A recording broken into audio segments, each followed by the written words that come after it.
ഇവിടെ ഡോക്ടർ പ്രേംകുമാർ ഇന്നത്തെ ഒരു ദിവസത്തെ കാഴ്ചയുമായി ബന്ധപ്പെട്ടാണ് സംസാരിച്ചത്.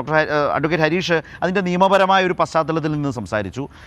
ഇതിൽ പ്രതിപക്ഷം ഇപ്പോഴും എനിക്ക് തോന്നുന്നു ഒരു പഴയ പല്ലവി ആവർത്തിച്ചുകൊണ്ടിരിക്കുകയാണ്. പിണറായി ആരിഫ് മുഹമ്മദ് ഖാൻ നാടകം, ഡ്രാമ, അതിൻ്റെ ഇൻ്റർവെൽ ഇങ്ങനെയൊക്കെ പറയുന്ന തരത്തിൽ തന്നെ വളരെ സ്പെസിഫിക്കായ ഇഷ്യൂസ് നമ്മുടെ മുമ്പിൽ നിൽക്കുകയാണ്. ഇന്നലെയും ഇന്നും ഈ നടപടികളും ഈ സ്റ്റേ ഓർഡറും ഗവർണർ ആരിഫ് മുഹമ്മദ് ഖാൻ്റെ ഉത്തരവ് ഇതെല്ലാം കിടപ്പുണ്ട്.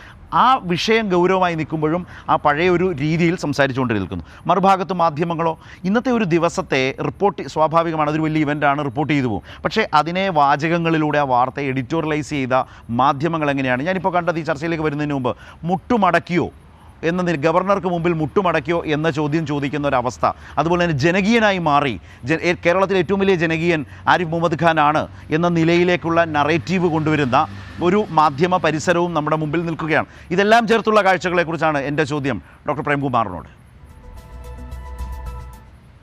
ഇന്നലെ മുതൽ ഇന്ന് വൈകുന്നേരം വരെ ഗവർണറുടെ നേതൃത്വത്തിൽ നടക്കുന്ന ആഭാസ നാടകത്തിന്റെ റിപ്പോർട്ടിങ്ങും അതിനോടുള്ള കോൺഗ്രസിന്റെയും ലീഗിന്റെയും ഒക്കെ പ്രതികരണങ്ങൾ കാണുമ്പോൾ ഒരു കാര്യം മലയാളിക്ക് പച്ചവെള്ളം പോലെ തെളിയാണ്. അതെന്താണെന്ന് വെച്ചാൽ, സംഘപരിവാർ RSS നിങ്ങളെ തേടി വരുന്ന സമയത്ത് ഏറ്റവും നിയമവിരുദ്ധമായ, ഭരണഘടനാ വിരുദ്ധമായ രീതിയിൽ RSS നിങ്ങളെ തേടി വരുന്ന സമയത്ത് കോൺഗ്രസ് എന്നുള്ള പാർട്ടി നിങ്ങളുടെ കൂടെ ഉണ്ടാവില്ല.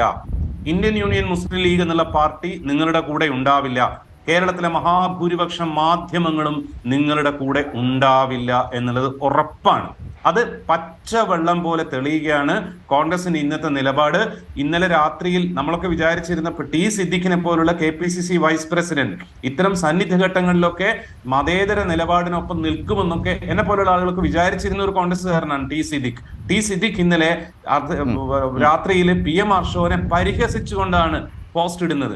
ഈ മനുഷ്യൻ കാലിക്കറ്റ് യൂണിവേഴ്സിറ്റിയിൽ ശുദ്ധ തോന്നിവാസം ചെയ്തുകൊണ്ടിരിക്കുന്ന സമയത്ത് PM ഹർഷോനെ പരിഹസിക്കുകയാണ് ചെയ്യുന്നത്.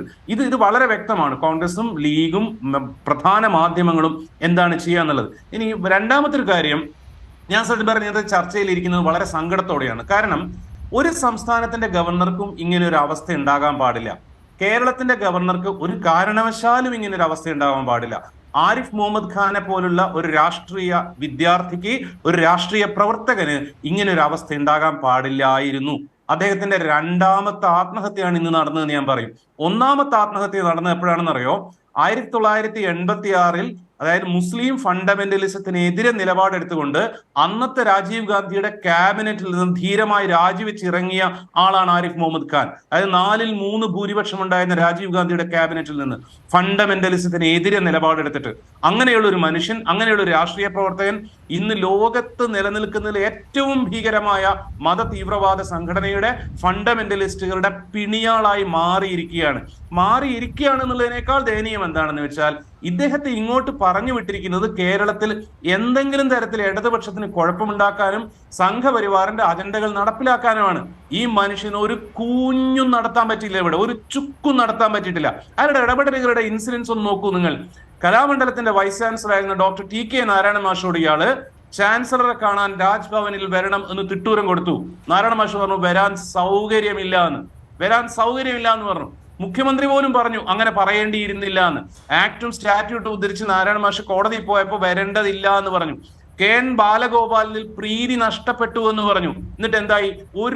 ഒരു ചുക്കും ചെയ്യാൻ പറ്റിയില്ല ഈ മനുഷ്യന്.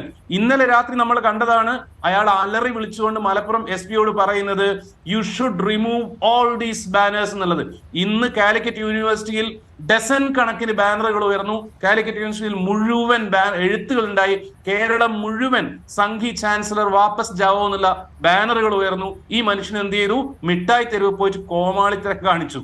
അതായത് ഗുണ്ടകളുടെ ഒരു പ്രത്യേകത എന്ന് വെച്ചാല് അവരൊരു ട്രാൻസ്ഫോർമേഷൻ ഉണ്ടായാൽ പെട്ടെന്ന് കോമാളികളാവുകയാണ് ചെയ്യുക. കൊച്ചിൻ ഹനീഫ പഴയകാല സിനിമകളിൽ ഭയങ്കര ഗുണ്ടയായിരുന്നു. അദ്ദേഹം അവസാന കാലത്ത് കോമഡിയാണ് ചെയ്തത്. നമ്മുടെ ഭീമൻ രഘു ഭയങ്കര ഗുണ്ടയായിരുന്നു, മോഹൻലാലിനൊക്കെ അടിക്കുന്ന വില്ലനായിരുന്നു. പിന്നെ അയാൾ സിനിമയിലും കോമഡി, ഞാൻ സിനിമയിലെ കാര്യമാണ് പറഞ്ഞത്, സിനിമയിലും ലൈഫിലും അയാൾ കോമഡിയാണ് ചെയ്തിട്ടുള്ളത്.